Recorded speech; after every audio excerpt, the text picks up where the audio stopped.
Hello mga kabayan, andito na po ang inyong lingkod, si Kabayang Rocky. Alam ko po mga kaibigan, mga kabayan, marami sa ating mga kabayan ang nag-aalala tungkol dun sa kumakalat na balita na malawakang pambansang lockdown. Totoo ba ang balita na yun o hindi? Ngunit bago po natin sasagutin yun, kung bago lang po kayo sa channel na ito, inaanyayahan ko po kayong mag-subscribe at i-hit na rin ang notification bell para po maging updated kayo sa iba ko pang mga video. So ayun na nga po mga kabayan, kumakalat po ngayon sa balita na malawakang lockdown. At ang sagot po dyan mga kabayan ay wala pong katotohanan ang kumakalat ng balita na yun. 100% po, hindi po totoo yun.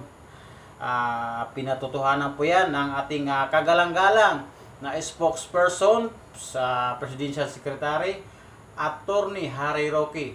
Sa kanyang panayam kayo na sa isang TV station, sinabi po ni Secretary Roque na wala pong katotohanan ang balita na yon. So mga kabayan, huwag na po tayong magamba dahil po hindi po totoo yung kumakalat na balita na yon. Sisirain lang po noon ang ating paghahanda sa darating na Kapaskuhan. Huwag na po nating dagdagan ang ating mga maraming iniisip sa pandemyang ating naranasan ngayon. Bagkus, itutuon lang po natin ang ating mga sarili sa ating pamilya.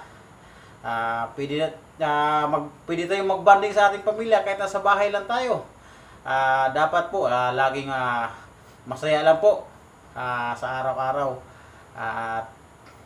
Sa isipin po natin na sana mawala na po yung ating kinakaharap ngayon na problema. Hanggang dito lang po mga kabayan. Maraming salamat po sa inyong walang sawang panonood. At isipin po natin palagi na wag tayong maniwala agad sa hindi pa napatutuhanan na salitang galing sa ibang mapanirang tao. Maraming salamat mga kabayan. Magandang gabi po. Paalam.